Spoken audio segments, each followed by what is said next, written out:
Hey friends, how y'all doing today? This is Priestess Marisha or Ifa Totito, and I am here to record another Hard Truths episode. Okay, and I actually wanted to cover initiations as the hard truths. I've been sitting on this for a while, but with the recent news of Caleb Wilson, the Omega Sci-Fi initiate who passed away, doing I guess some type of hazing ritual activity that was happening, and also with a lot of things that are actually kind of popping off on the ATR side in regards to uninitiation and self-initiation and being initiated under a certain practice. So I just thought, you know what, let's have a convo about that today. So so I am a member of a Divine Nine organization. I'm a member of Zeta Phi Beta Sorority Incorporated. Yeah, shit, it is what it is. And if you haven't realized it now, I am an EFI initiate. So I was, so I did go through an initiation ceremony to receive my hand in EFI. So I have my warrior spirits, my warrior, my pot near me. But I also practice hoodoo as well as practicing Haitian voodoo uninitiated, right? So I'm initiated in one practice, but I am uninitiated in other practices, but I still do workings under those guys and even work with certain deities that I've been introduced to.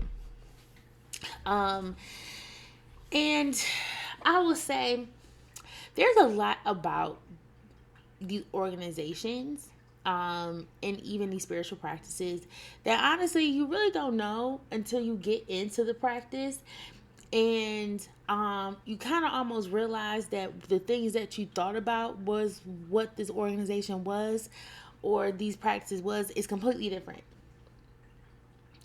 and you realize that you have to show up different as well. So I want to start with Greek initiations. So one of the hard truths about initiating into a Greek organization is, one, it is a luxury. I have to say that because we have gotten to a point where you have a lot of people who feel as though they are entitled to pledge these organizations. You have a lot of people who feel as though it is their right to pledge. Mainly it comes from being legacy. It comes from having family that's a part of it. And so for a lot of them, their reasoning for being in it is because they want to be able to do the same things that their parents did and all that. It's not necessarily that they want to move forward in the organization. They just want to continue the bloodline tradition of being members. And sometimes that can play a huge part as to how somebody approaches the pledge process, and even gets to a point to where some of them will even hinder their own academic career and advancement just so that they can stay behind to try to pledge an organization. I've seen it happen. I've and not just for Zeta, and not just for whatever. I've seen it happen many times, where people have made like some real big sacrifices to try to pledge a line or try to become members within an organization, and that organization failed to meet their expectations or failed to meet the criteria to even come back on campus. So a lot of people have done work for nothing, or they just had to try again during grad. And so that's one thing that I've kind of recognized about initiating to Greek organizations, that legacy for a lot of people means so much. Just being able to get them in, and even from my own experience, my own line almost got snatched up because there was somebody who did not make line, whose mother was a soror. I believe that she was like a chapter president of a power chapter out in the East Coast. And so when they saw that she didn't make line, um, they pretty much almost threatened to say that we wasn't. They were willing to sit us all down if they did not put that going on the line. Now because within our chapter bylaws, I mean, gotta be honest, because within our chapter bylaws we don't do legacy calls. They had to honor that. They had to honor it, but it didn't go that far. Legacy plays a way too much way too much for some people, and it gets to a point to where some of your people think they can half ass an intake process because they have families already in it. There is a lot of entitlement when it comes to these organizations. A lot of y'all are not earning it. A lot of you think that it's because you did it. Your family doesn't have to. Your kids doesn't have to. Your daughters don't have to. As long as she meets the bare minimum requirement in the application, that's all it is.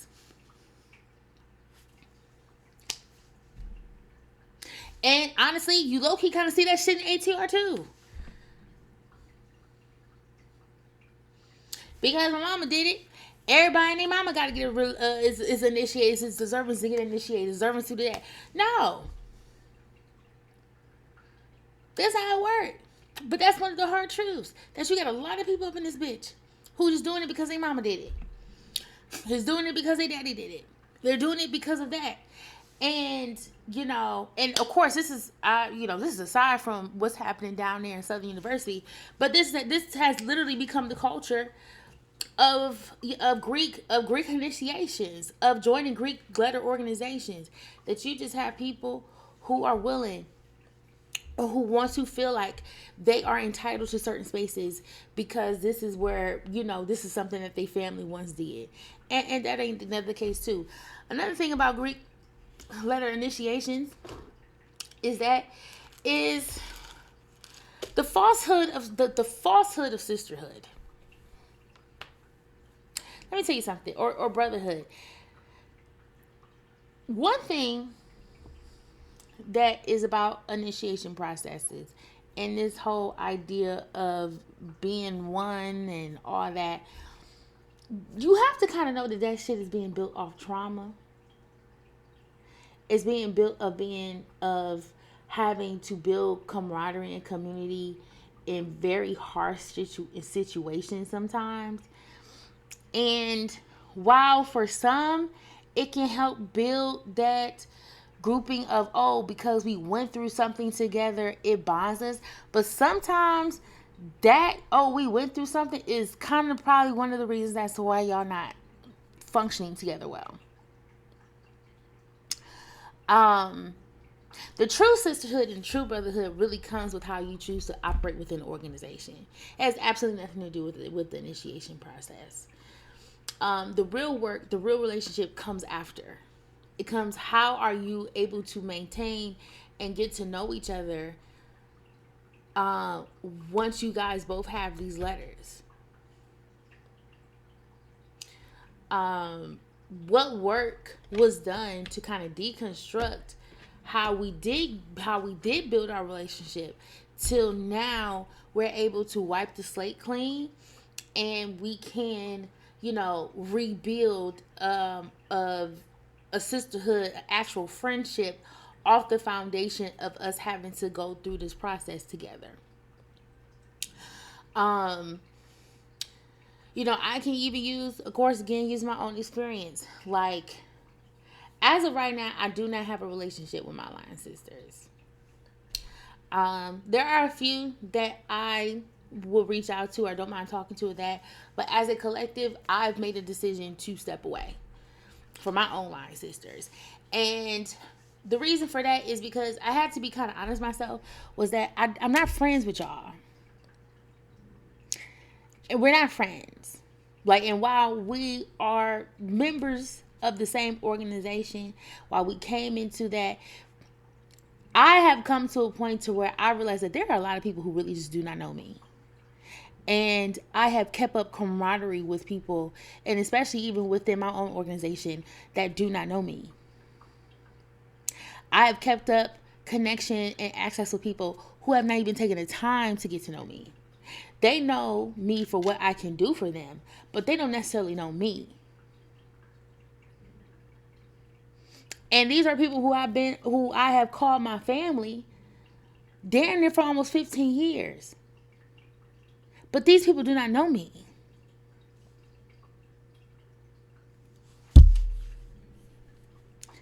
And when I look back and I see what type of influence people have had in my lives and what I've experienced, I hate to say that it feels like I've experienced more trauma with them than I have happy days. I hate thinking back, and when I think of things that could have, where I felt like I could have benefited from having my sisters there, from having my line sisters there, and that they were not. If anything, they had become some of my biggest bullies. And in some ways, we bullied each other. I guess if you want to go that far, which then further shows why we do not need to be. We don't need to be in community with each other. We can't be real community. We can't be real sisters. I don't want to fake the funk when it comes to shit like that. You know, the rumors that were spread against me, and all that was done by some line sisters. That was done by sorority sisters. When I could have been, when there's I even, and you know what, fuck it, I'm gonna say it one time, I'm gonna leave it here. Fuck it.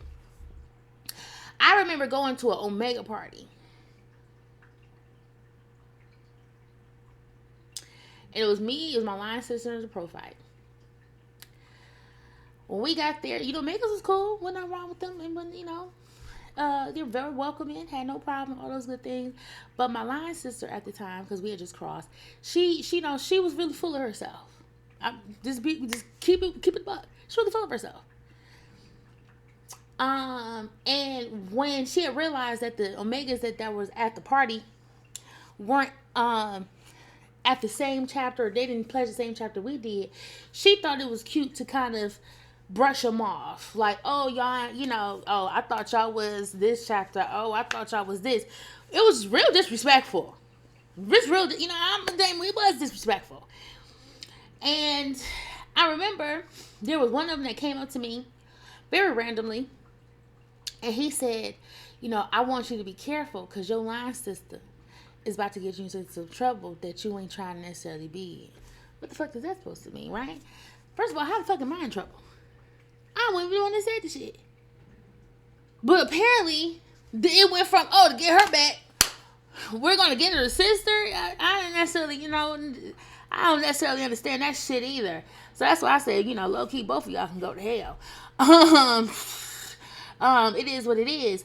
And so, as the party proceeded, I was left alone at some point. My profile went off and she had some cue in her face, and my license went off because she had some other cue in her face. So I was pretty much left by myself.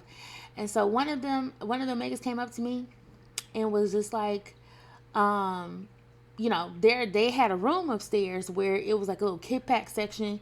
Apparently they had like food, drinks, and stuff, and there was people already chilling up there. Mind you, this is what they're telling me. They're telling me it's a kickback. They're telling me there's already people upstairs. They're telling me that there is food and drinks, couch, everything. I was just cool. Like, it was just like a little private little section thing. Mind you, this was like supposed to be at like one of their unofficial frat houses or whatever. So it was quite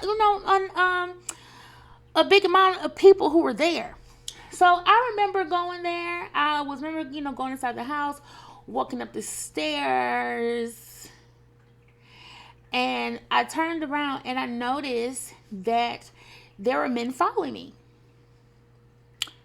Wasn't men and women. It was men who were following me. And I got upstairs and I got into the room and I saw maybe about 6 or 7 men in there. I didn't see no women. I didn't see no food. I did not see no drinks. And I saw And of course, they closed the door behind me. And then this is when they proceeded to tell me that they chose me to participate in an Omega Dream. And I'm like, what the fuck is an Omega Dream? And I guess basically Omega Dream is when you pretty much get a train of Omegas ran on you.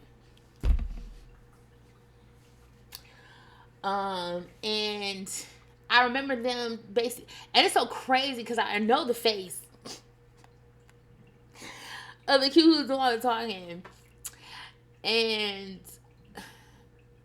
they just kept trying to say, oh, it's okay, like, you don't have to be scared, you can do it.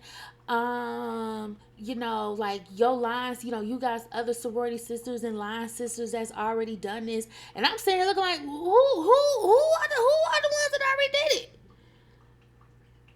Let me know. Now, mind you, I did already know that there were a couple of line sisters that I did, know that kind of messed around with him. But who already did it, sir?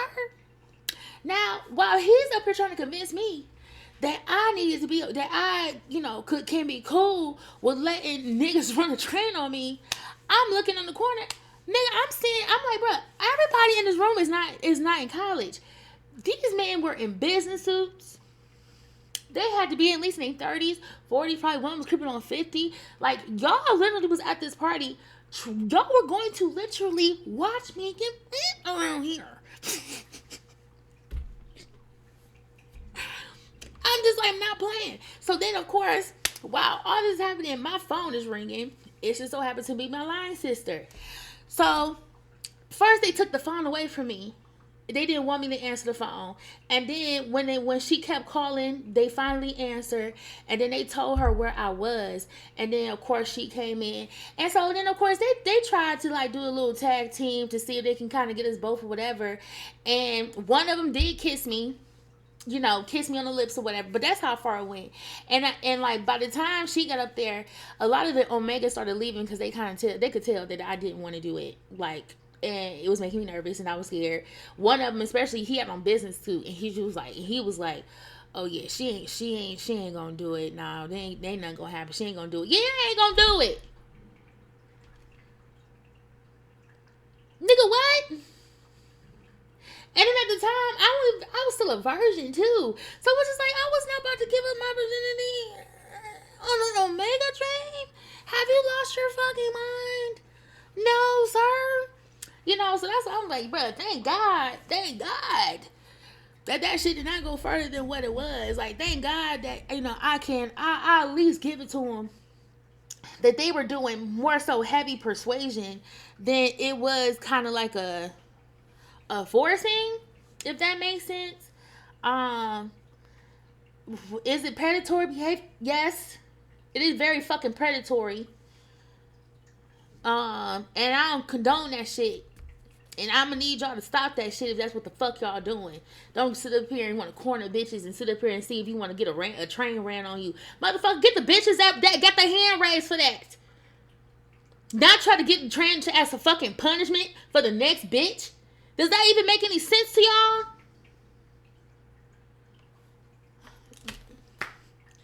And so then what made things worse. What made things even worse, and this is what all, like, literally, I think solidified the fact that my line sisters would never be my friends, is when I met up with my line sisters a few days after that. And my fucking line sister had the fucking nerve to go back and tell all my line sisters that I basically was in that room trying to get fucked by these niggas. She didn't ask me a question. She didn't even try to ask me if I was okay and all that stuff. And the only reason why she said that shit was because she used to get fucked by that nigga and she had a problem. And that's once I realized too that sisterhood means nothing once it involves a fucking man. Your sorority sister is not your sister no more once it involves a man. You're just like the next whore. You're just like the next bitch. And so here I am. Somebody who got caught up because of her shit, looking like I'm the loosey-goosey bitch. When the whole time, they're telling me that y'all are the loosey-goosey bitches.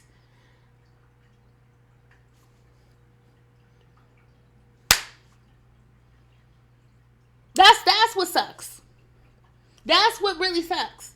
Is that you will find that in a lot of these organizations. You will find that a lot of people will destroy their sisterhoods or even brotherhoods over some dick and some pussy. That's how you know that y'all ain't really, we ain't really family like that. That we only together because everybody paid their dues. Everybody paid their fucking dues. And that goes into another hard truth of doing these initiations and all that. At the end of the fucking day, your real marker in this organization is what the fuck you do in it. It will never be about your initiation process. Because the sad part is that a lot of people who quote unquote are made, a lot of people that they're not the ones that are running chapters. They're not the ones that are active. And that's because a lot of us feel like we did the work by being made. And that's not the work. It's not the work at all. That's part of the reason why I had to get back into active in my organization. Because I was just like, I did not get the experience with Zeta in the way that I should have gotten. I did not do the things that I really wanted to do within my sorority that I should have because of just life's bullshit and even some of the immature decisions that I may have made. But now that I have a chance to rewrite that shit, I'm coming back and I'm reclaiming my fucking spot. Period, point, fucking blank. I was in this hole ever since the auxiliary group. Okay? I did it. I did it the way that everybody said it shit should be done. So bitch is here. But that's one of the hardest truths that come with it. Is that this sisterhood shit, this sister does not automatically come with it. Yes, that's your soror. Yes, that's your frat brother. But that is it. You low-key can be closer to motherfuckers that's outside of your chapter, closer to people that's outside of your organization, before you can be close to the ones that's within it. And that's a real thing. It's a real thing. So,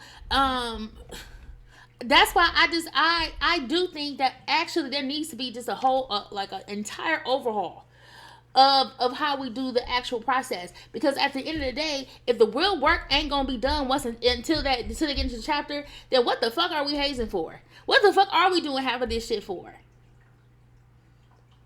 Why is it that nationals isn't taking up the bulk of this shit since you all who wants to feel like, everybody is following your rules, your regulations, how you all want to do it, you should be handling it. Because there are a lot of people who are sitting pretty, sitting at top of headquarters, and they ain't doing real bad, ain't doing shit, and you leaving it to the undergrad chapters to figure that shit out. Y'all need to figure that shit out. I'm all with the people who say, hey, get this shit right back to nationals. And let y'all earn y'all keep. Fuck with y'all, but let's just keep it a buck. Let's just keep it a buck. And that's what kind of goes into that. Like a lot of people who are in these organizations are people that you probably would never even be fucking cool with. Some of these people who enter these organizations are not that great, are not that good people. For some of these folks, it took them initiating into Greek organizations to even find a fucking identity for themselves, honey. This is all they got. And for me, I refuse for this to be all that I have. I fucking refuse. I can't believe I actually told that story, but I feel good that I did, because it needs to come out. Because if y'all just so happen to stumble upon this video, at least y'all have an example as to why I don't fuck with y'all. I'll probably tell some more stories. I'll probably tell some more stories once I go through my diary and hard truths, because there are definitely some more stories that can go along with that. But yeah, that tells you one. Sweetie, I learned that right off the bat. That these bitches is not my friends. I learned it off the bat. Right off the bat. That these women were not my friends. And then that goes even to my ATR initiation. Just like a sorority fraternity, a spiritual house baby,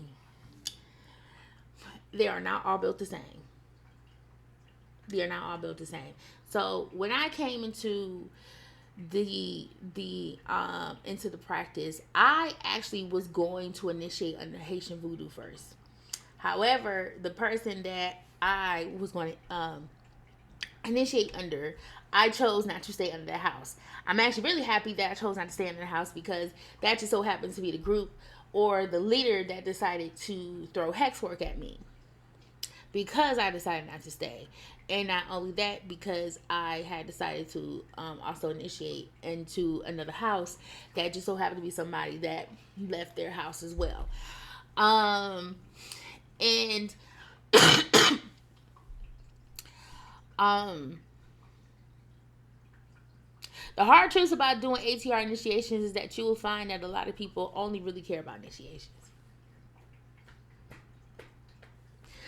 Um, there's a certain level of delusion that is centered around initiations, especially when it comes to its entire purpose.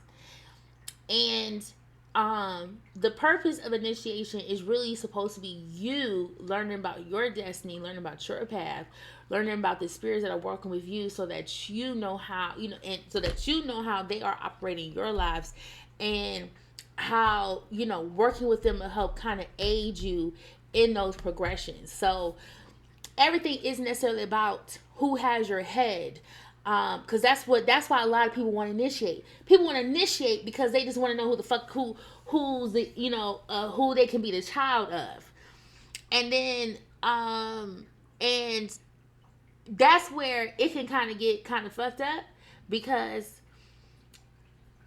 9 times out of 10, sometimes you will find people who will end up with like practitioners who are not authorized to work with the Orisha or Loa in that regard. You'll find people who have, will get confusing messages, because you have practitioners in that who doesn't know how to do that work properly.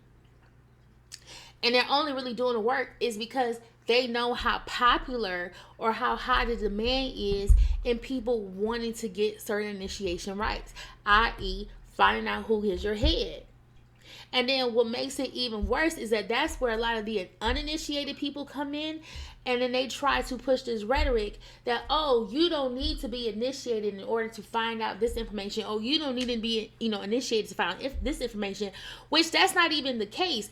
They low-key do need to have good initiation, because outside of learning who the fuck your head is, there are certain things that you may need to do specifically to work with these so-called Orisha, to work with the so-called Loa.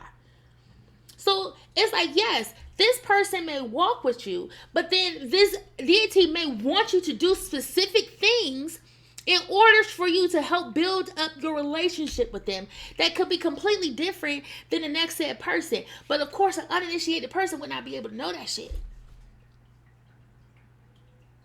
You got motherfuckers out here reading books, and they think as long as I read a book that I can be able to tell you everything about Oshun. No, the fuck you can't. Because if you did, you'll learn that Oshun is neither male or female. Oshun is mother. And honestly, it's like that for a lot of primordial energies. That y'all are a lot of people, and that's another thing about that.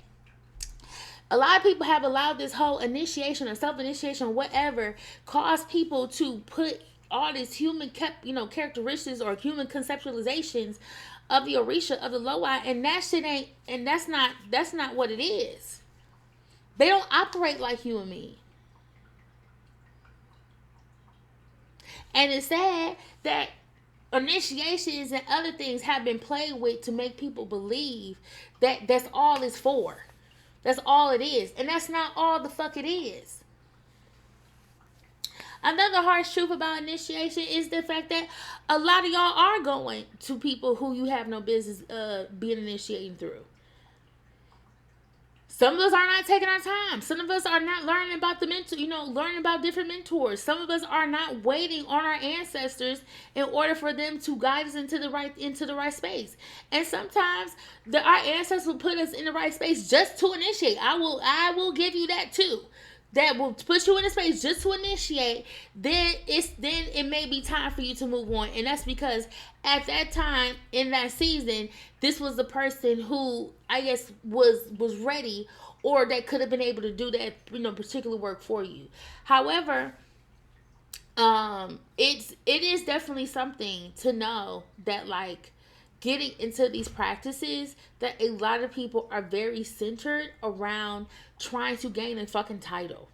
Everybody's centered in trying to figure out who has your head, and just so that you can say that, oh, I'm a child of this, I'm a child of that, and especially not recognizing that the person who has your head is there to tell you about all the shit that you fucking lack. So you're a child of Oshun, not because you're pretty. You're a child of Oshun because you probably met with a lot of rejection. You probably was in a lot of loveless relationships. You probably Mrs. Builder nigga, Mr. Saberho. That's come on. Those are the real children of Oshun. Mr. Builder nigga and Mr. Saberho. Mr. I am the healer. I am the fixer. Okay? That's Oshun for you. And so sometimes even Oshun had to stand him the fuck up sometimes. Like, okay, all right, Oshun. Just like I don't, to this day, I don't quite understand how's that Oshun got caught up chasing Shango when Ogun was right there. Ogun was right there waiting to make you his wife, holy matrimony partnership. She said no.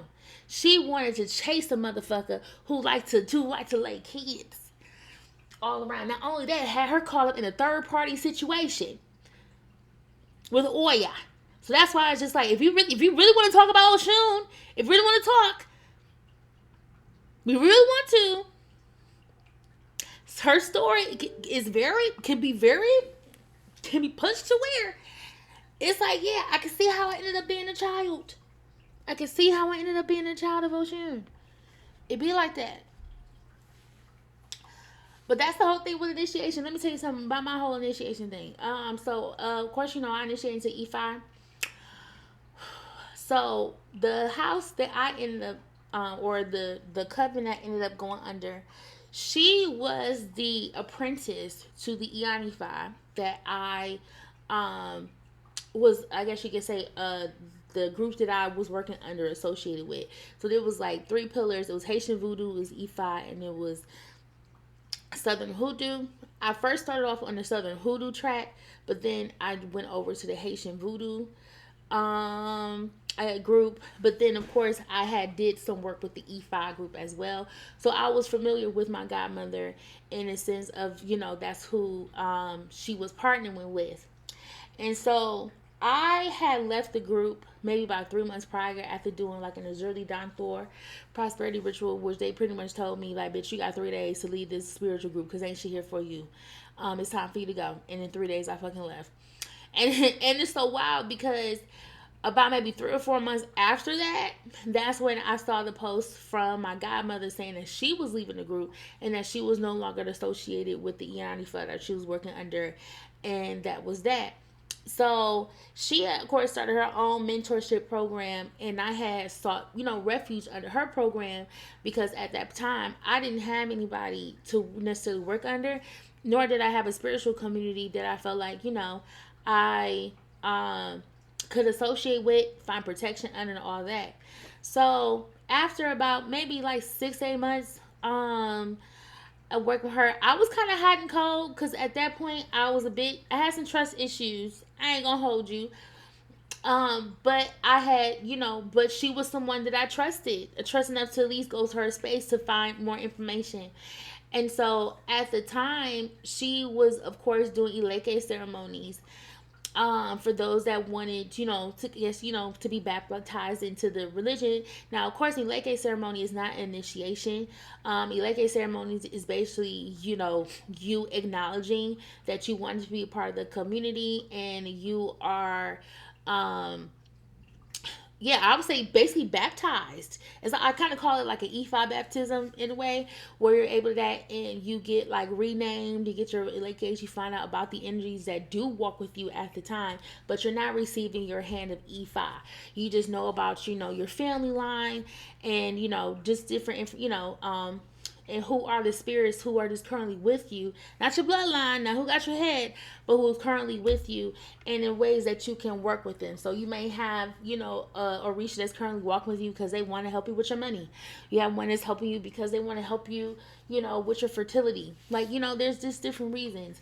And so I was planning on attending that until like I didn't have the funds for it, because I had just started a new job. So by the time I would have the money, the event would already pass. So I gave moved past that. But then I was offered my hand to E5. I just wanted the leg days, but then it was like, fuck it. You want to get your E5 because it was same price, same price. So I was like, well, this shit, I'll go get my fucking hand. And I went to go get my hand. So of April, what was it? April 28th, 2023. I got my hands. I got my hand in E5. Now, what was very interesting was that I had 4 other ladies who came in with me. Now, I was not in community with these ladies. So, even when I was in the mentorship group, I wasn't closely associated with a lot of people. I was just, there to do the assignments and all that good shit.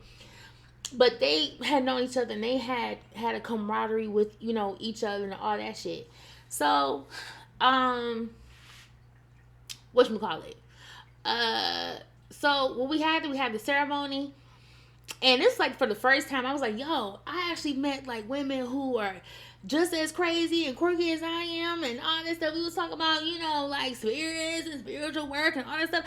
I was getting hyped the fuck up. Like I was just like, oh my God, like I finally got like a little community where like I can actually talk about everything. Like I don't have to hold nothing back because everybody's understanding what the fuck I'm saying, all that stuff. Baby, when I mean that shit was short fucking lived, it was short lived. Within like 30 days, bruh. Within 30 days. We were supposed to meet back up to go over like just general instructions about working with our pot. And we were supposed to like meet with our godmother to get our dues and all this great shit. We all in the text thread. I'm noticing it was getting really quiet. People wasn't texting all this stuff. So I'm thinking like, maybe because they were in a different group, maybe they were texting and stuff over here. And because, it's not that much for, conversation happening that it got, quiet due to this. Then when my godmother was putting messages in the group and I noticed that I was the only one responding. What's going on? What's happening? Then I ended up going to class and I was the only one who showed up to class. What the fuck just happened? Honey, my 4 god sisters deuced the fuck out. So like I fucking said, the hardest truth about initiations is that there is a huge falsehood when it comes to fucking sisters and having brothers. Them are not your family. That is not your. Yes, you came in with them people. But that does not mean that is going to be your family. It does not mean that. And I had to learn that very hard. I was very heartbroken when they did not return back. Like they claim, like, you hear it all the time. I promise I'm not going to get emotional. Like, you hear it all the time about how, practitioners need to be in community. We need to be in spiritual community. We need to do this and all this, all this. And I just could not understand why is it that I could not be blessed with that. But then once I started hearing about things that were happening prior to me coming in. Once I realized the relationship that my godmother actually had with her former mentors, all this shit, now it started to make sense. Now it started to make sense why I couldn't make friends with you motherfuckers. Now it started to make sense because it was just like, yo, another hard truth. Be careful as to what the fuck you are initiating into, or actually not the what, but who you are, because the chapter, the spiritual house, all that, it could be some funky ass shit happening in that space. And because you're just in there, just thinking that, you know, you playing an innocent role, you just in there to get your shit and whatever, you can find yourself consequently caught up in shit that ain't got nothing to fucking do with you. I did not know the motherfuckers was gonna be that pissed off that I initiated under that woman's house and under that woman's group. But they were. Now, at the end of the day, I ain't really necessarily give a fuck. But then once I really started finding out what was the reason, now I see why. Now I see why they were upset. I ain't never met these motherfuckers in person, bitch. This is Zoom life. This is phone calls. You were the one that met these motherfuckers in person. You was the one that did all this crazy shit. And I wish you would have told me about everything that happened between y'all two before I initiated under you. Straight up. I probably would have thought twice before I would have been like, you know what? I'll get it through you, or be like, you know what? Let me seek additional counsel to see if it's safe for me to even be here with you. Because right from what I'm hearing now that shit is sinking the fuck in, bitch, I ain't warring up for nobody. I need to go protect myself. Like, it really got to some, the only way to save myself was to separate. I can't work with you no more. Because now I know the truth. Them niggas will never let up off me. They will never let up off me. Because I'm fucking with you. I had to go.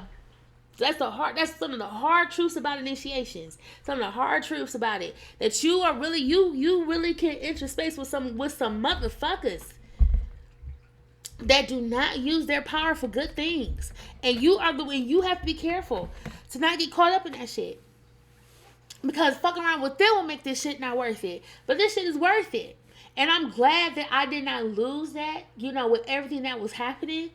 But like, I just, you know, I knew something was wrong when, you know, I was dealing with all these health elements. I knew something was wrong when, like, I was trying to do certain work and it just wasn't. And the only thing I'm being reminded of is all these people who didn't fuck with me. Like, I knew. And then it sucks because even when I was going to my godmother about these things, you know, the amount of spiritual bypassing that I was met with. And that's another thing, too. That same spiritual bypassing they do in Christianity, motherfuckers will do that shit in African spirituality, you know, space, too. And that's because some of these motherfuckers don't really know. Or some of these motherfuckers ain't really accept the fact that some of the shit that they dealing with, they ain't supposed to be going through that shit either. Everything ain't about a lesson of, oh, you know, some of this is a result of the shit that you've been doing. And then that's what I had to recognize. That I was entertaining and around certain shit that was blocking so many good things. And I'm sitting here trying to figure out what's going on. I'm doing the work. Nah, bitch, because I'm surrounded by motherfuckers. They ain't got no problem shooting that shit down. They have no problem shooting it down. I'm cursing like a motherfucker. But I hope that doesn't stay with. I mean, hell, I ain't got no sponsors or ads and stuff yet. So it's whatever. But that's the truth. I'm just like, it is like, them takes an initiation, whether on the Greek side or ATR side, it's all like, it all can be with the shit. But the real work don't start until after the shit done. Like, initiation was light work to me compared to the things that I've had to do in terms of just like trying to balance all this shit out. Initiation was light work. Light work. Okay? Another hard truth about initiation. You will not leave that bitch a superhero. Okay? You will not leave a superhero. Mm-mm. Mm-mm. Mm-mm. Mm-mm. I'll say within 6 months, if anything, you're gonna be thinking like, bitch, am I losing my mind? Ain't it like, is shit this bad? And that was me. I say, are motherfuckers this terrible? Niggas be lying like this for real? Yeah. Yeah. Yeah. Yeah. So, I don't know. I might come back and talk about this some more. But I just had to get that shit off my chest for real. When it comes to doing this work, um, like I know this, like getting my hand. That's not gonna be the only time I initiate. I already know it. Like I already know it's like it's in my path to keep going with this work. But it's some realities that had to set in with that shit, and it damn sure knocked me off my rocker. So yeah, but all right, y'all. Like, share. Let me know. Comment. If you had any some of the similar experiences I did dealing with Greek life initiations and ATR initiations, and how both sides need to step their pussy game up. Both sides. Okay? Initiation should be about teaching. Initiation should be about teaching, not just find out who the fuck your fucking head Orisha or head Loi is. You should know about the religion. I wanted to learn about the religion. I got my first hand. I still don't know who got my head. Apparently, I ain't gonna know until my second hand. But then it be all y'all who apparently know. So I be like confused. I'm like, how is it that all y'all be knowing? Am I supposed to know? But to be quite honest, I kind of don't give a fuck. I just want to know the religion. I really don't. I really don't care. So, cause as an initiate, I go to everybody anyway. So it doesn't matter. They'll still talk to me. They'll still answer prayer. So it kind of doesn't really matter. At least not right now. But yeah. The work ain't for real. The work ain't real until you get into that bitch. But yes, and especially with these like organizations, teach these motherfuckers how to be Zetas. Teach these motherfuckers how to be Sigmas. Teach them how to be AKAs. Teach them how to be Deltas. Teach them what it means to be an Omega man. What does it mean to be a Sigma man? What does it mean to be an Iota man? What does it mean to be a Kappa man? What does it mean to be an Alpha man?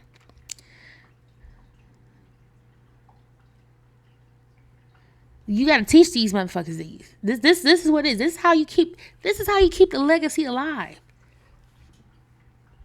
Not whooping ass. Okay?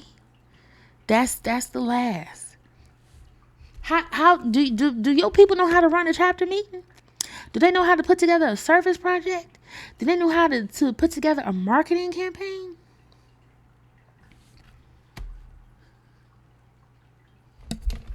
That's what really matters. I know y'all. I know.